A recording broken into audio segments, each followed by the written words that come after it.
everybody out there on YouTube. It's SC Closer again.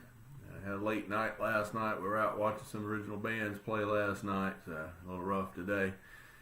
I thought I'd talk about a little something that I noticed last night. I've been noticing a trend, and I was speaking with some other musicians about it last night.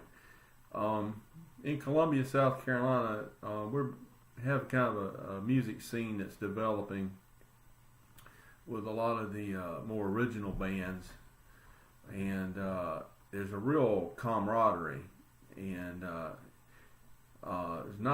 there's no real rivalry.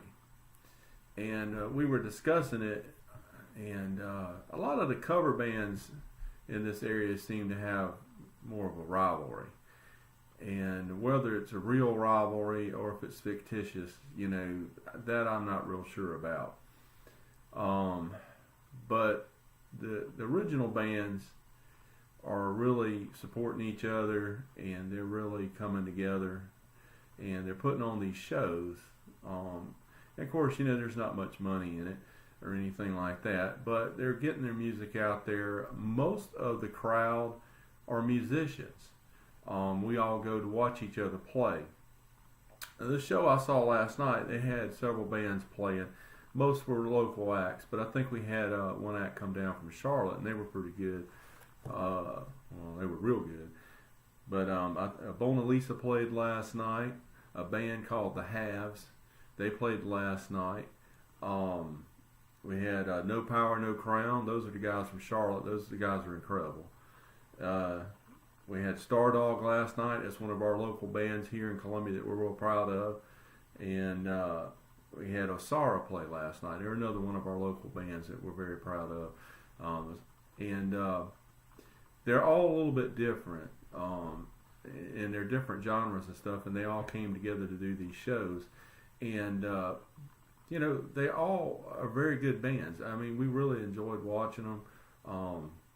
Had a lot of fun. I have friends in a lot of those bands and stuff, and so I try to catch them as much as I can when I'm not out playing myself. But that's kind of the point of this the talk I was going to have this morning, is that we're all musicians and stuff, and when you're in a local scene like that, you should look at the other musicians as your friends and your peers, people that that you could learn from, and We're all out there doing the same thing, but yet we all do it differently. And I think we should, I should turn the cell phone off before I come up here to do these. But we should, respect each other and, be friends and try to learn from each other and support each other. That's so much better than this rivalry stuff. I've been in bands that we've had members in the bands that have always tried to strike up some rivalry.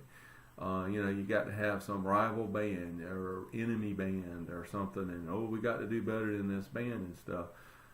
That's really kind of silly, I think. When you're playing in a thing like last night, there's nothing wrong with going up there on stage with the mindset that we're going to blow all the other bands off the stage, But that's healthy. That's fine. Everybody wants to really do a good job. You really want to impress everybody, especially when there's other musicians in the audience. Because other musicians are going to be far more critical in a sense than your average audience member that doesn't play. But you wish each other well. I mean, because you're all friends and you're all kind of in it together, and we're part of this scene. And I thought it was very interesting that Artie Joyner of Stardog last night was actually saying it on the stage. That he appreciated all his musician friends that came out, and that we're all part of this scene. Even some of us that aren't really playing in the original bands right now that are actually participating in these events. We are part of the scene, and I don't know, it was really, really nice, and it was a really good show last night. I'm telling you, these guys were tearing it up, and Bona Lisa's got some new songs out, and they were killer. I love Mona Lisa because they're kind of old school rock, 70s, 80s style of stuff, which is kind of in my forte these days. Andy, he plays guitar. He just plugs straight into what's he got, a JMP Marshall, and just cranks it up. Straight ahead, in your face rock and roll. I mean, it's hard to beat that. And then, what was the next band? The Haves. They came up there. The first thing I thought when I saw these guys is that it reminded me of the Beastie Boys. And then as they got along going, I was thinking after a few songs, I said, now these fellas listened to some Suicidal Tendencies when they were younger because they had that flavor, they had that feel, but yet it was original stuff. But you could tell who their influences were. And they were really, really good. The guitar player was playing a lot of intricate type of things. I guess he was playing arpeggios and all sorts of stuff, but he was real busy all through it. It was not, it was no garage band type stuff. I mean, this stuff was well thought out. It was well written songs and all, and they performed it very well. And I was real impressed with them. I liked them. No Power, No Crown. These guys were awesome, man. They came down from Charlotte. Think Anthrax. I mean, that's what I was thinking when I was listening to them. That seems to be part of their roots. But they had 3 guitar players, and every one of the guitar players was playing something different. I think, from what I could tell, one of the guitar players was tuned drop D, but the other ones weren't. And I think at times some of them were in alternate tunings from the others. I'm not real sure. But they all played different parts, and it all meshed real well. These guys, you can tell. I think somebody had said that they had been on the Eastern European tour recently.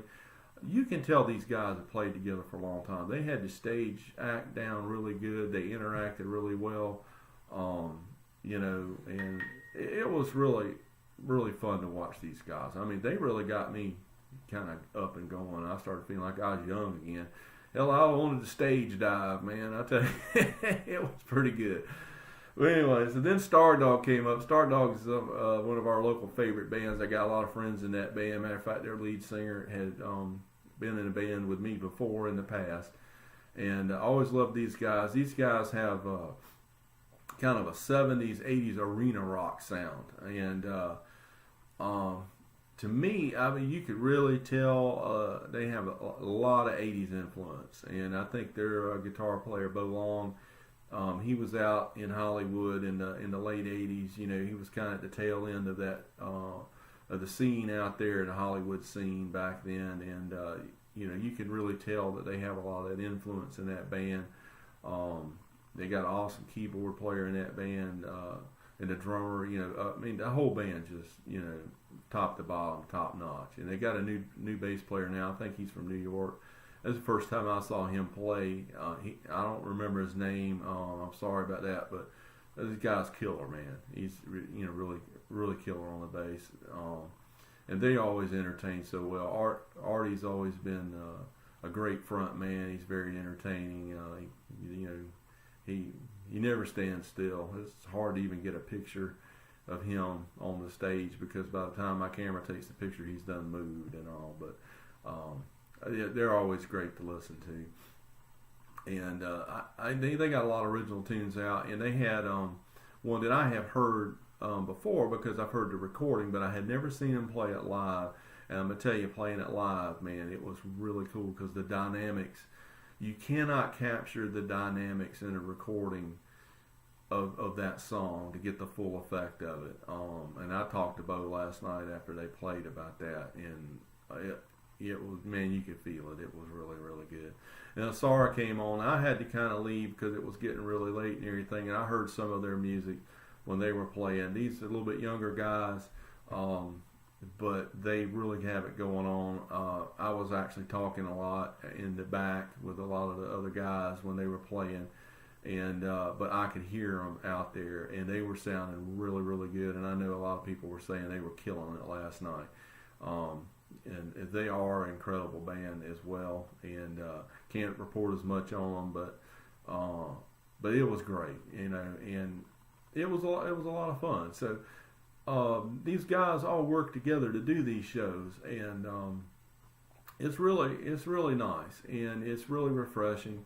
So that's the only thing I was kind of wanting to point out today. Just let you know what I was doing last night, and just touch on that. Don't think of your fellow musicians, in your town or city or whatever, so much as rivals. Think of them as peers. They could be some of your best friends. I mean, we all need to be learning. We should be learning all the time, and you can learn so much stuff from other people that are doing the same thing you do. And they have, they may be playing different styles, but they all have a love for music, and we should all be brothers and sisters, in arms, and the rivalry stuff is just kind of silly. I was wondering, I was like, where did I first see all this rivalry stuff? I remember the movie Purple Rain. How many of you guys watched the movie Purple Rain? That was a great movie. But there was, a lot of rivalry with the local bands in that movie, and I don't know, I don't know. I don't know why I was thinking of that. I was kind of like, well, that's where I started seeing all this stuff about rivalries. I'd never really heard about it so much until I saw that movie.